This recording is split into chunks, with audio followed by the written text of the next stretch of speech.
Que ça soit lors d'une discussion avec un freelance, une discussion avec ta famille, tes amis, il y a toujours une phrase qui va revenir quand on parle de trouver des clients, une phrase, et c'est celle-ci. Oh, mais de toute façon, le bouche à oreille, il va faire son effet, on va parler de toi, et t'as des gens qui vont le dire à toi. C'est de faux! Dans cette vidéo, vous allez comprendre comment vraiment utiliser le bouche à oreille et ne pas attendre qu'il s'active tout seul, parce que croyez-en mon expérience, vous pouvez attendre très longtemps.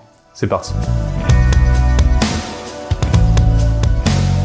J'ai un ami qui s'appelle Ben, j'étais en formation avec lui, on a suivi le même programme et quand lui aussi il a monté sa boîte de communication en vidéo, pour lui le bouche à oreille ça a très bien fonctionné directement. En fait ce qui s'est passé c'est qu'il est rentré en contact avec les très bonnes personnes au bon moment, c'est un petit peu entre guillemets un coup de chance mais pas que, parce que du fait de ses actions, lui aussi il a su faire les choses, être la bonne personne et mettre les choses en place pour que ça lui arrive. Petite précision qui a son importance, Ben a vraiment une barbe extra comme vous pouvez voir sur cette photo et son premier gros client ça a été justement un barbier. Coïncidence? Je ne pense pas. Grâce entre guillemets au bouche à oreille, on va dire local, il a réussi à trouver plein d'autres clients qui, pour la petite anecdote, sont très souvent dans la même rue. Donc Ben, on peut dire qu'il est le parfait exemple, le parfait cliché entre guillemets du freelance qui commence à travailler pour une personne et une fois qu'il a travaillé pour un ou deux clients, il a plein de clients qui lui tombent sur la tête par magie. Sauf que la réalité est tout autre. J'ai un deuxième ami qui s'appelle Benjamin. Lui, il a une barbe un peu plus courte, un peu comme moi. Pour Benjamin, ça a été un petit peu différent parce que, à la différence de Ben, il a mis beaucoup de temps déjà à trouver son premier gros client entre guillemets et en plus de ça, le bouche-oreille n'a pas fait effet de suite. Il a travaillé pour plusieurs clients, il a travaillé pour plusieurs personnes et donc Benjamin a mis plein de choses en place et comme tout bon entrepreneur, il a testé plein de choses. Il a fait un site internet, il a mis des offres en place, il s'est spécialisé, action imbriquée après une autre. Sur toutes les actions qu'il en a fait, évidemment, il y en a plein qui n'ont pas marché et il y en a qui ont marché. Et en fait, là où je veux en venir, c'est que beaucoup d'entrepreneurs qui auraient été à la place de Benjamin auraient jeté l'éponge parce que comment vous vous sentez quand vous êtes Benjamin qui met 10 000 actions en place, qui travaille potentiellement beaucoup et qui n'arrive pas forcément à trouver des clients et qu'à côté, vous avez un Ben qui, en plus d'avoir une barbe extra, trouve plein de clients comme ça par magie en claquant des doigts et qui plus est sont tous dans la même rue. Et là, il y en a beaucoup qui se plaindraient, qui diraient oui, le marché il est saturé, oui, machin, c'est pas ma faute, je trouve pas de clients, oui, ils trouvent que c'est trop cher, blablabla, plein d'excuses. Je précise qu'en plus de tout ça, pour Benjamin, c'était la pleine période du Covid, donc soi-disant la plus mauvaise période. Et en fait, c'est dans cette plus mauvaise période où Benjamin a signé un des plus gros contrats de sa vie, je crois, avec une super cliente. Et de là, toutes les actions qu'il avait mis en place auparavant ont explosé. Alors attention, hein. Ben est très loin d'être un branleur, je dis pas du tout ça, c'est juste qu'ils ont tous les deux un parcours différent et d'ailleurs Ben satisfait super bien ses clients.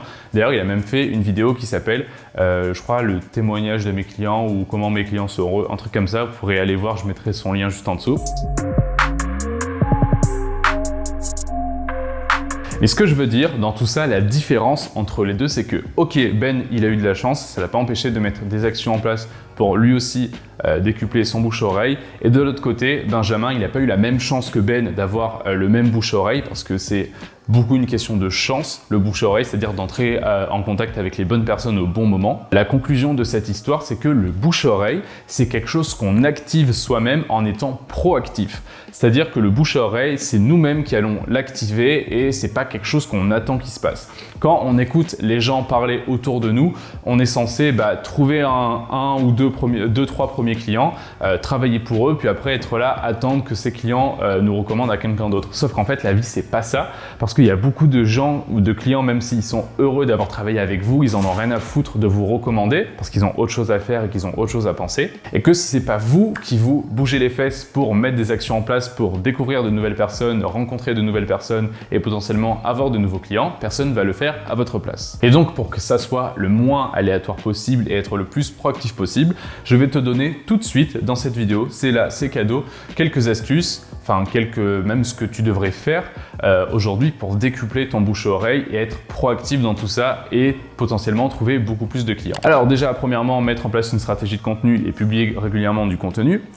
Faire partie d'un groupe business, j'ai fait d'autres vidéos sur ça, je te la mets juste en haut qui s'affiche. Les groupes business, c'est vraiment quelque chose de super, où que tu habites en France ou même dans le monde, il y a plein de groupes business comme par exemple le BNI ou autre. Donc le troisième point, c'est de participer à des regroupements d'entrepreneurs. Alors ça, du coup, tu n'es pas obligé de faire partie d'un groupe business, mais des groupes business organisent régulièrement des gros groupements d'entrepreneurs, donc tu peux décider de participer à ces événements, ou alors également choisir de participer à des conférences que ta cible client fait. Si aujourd'hui tu travailles par exemple pour les professionnels du bien-être comme moi, eh ben, tu peux choisir de participer à des conférences des professionnels du bien-être pour être là. Je fais une petite aparté, à l'heure où je tourne cette vidéo, nous sommes en juillet 2021, nous sommes déconfinés, tout va bien dans le meilleur des mondes. Si potentiellement vous regardez cette vidéo dans 6 mois, 1 an, 2 ans, qu'il y ait des pluies d'acide ou qu'on est reconfiné, potentiellement ça peut être compliqué de faire des choses comme ça en présentiel. À la place, ce que vous pouvez faire, c'est participer à des conférences qui ont lieu en Zoom ou voilà. Pour finir, rencontrer et discuter régulièrement avec des nouvelles personnes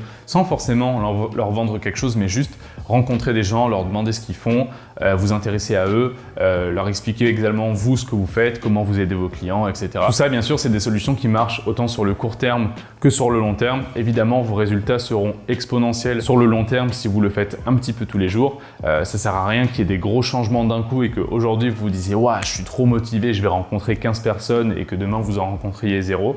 Le meilleur conseil que je puisse vous donner, c'est toutes les semaines de vous fixer des objectifs, de rencontrer 1, 2, 3 personnes par semaine et de faire ça sur du long terme. Pour rappel, je m'appelle Lucas et mon métier, c'est d'aider les professionnels à gagner du temps et des clients grâce à la communication en vidéo. Si jamais vous avez la moindre question, vous pouvez me la poser juste en dessous dans les commentaires. Si vous avez besoin de conseils, que vous avez un projet, vous avez gratuitement un rendez-vous avec moi pendant 30 minutes sur un appel découverte. Le lien est juste en dessous dans la description. Vous pouvez également me suivre sur LinkedIn et vous abonner à ma chaîne YouTube qui s'affiche là sur le côté. Et puis moi, je vous souhaite un bon été et je vous dis à la semaine prochaine.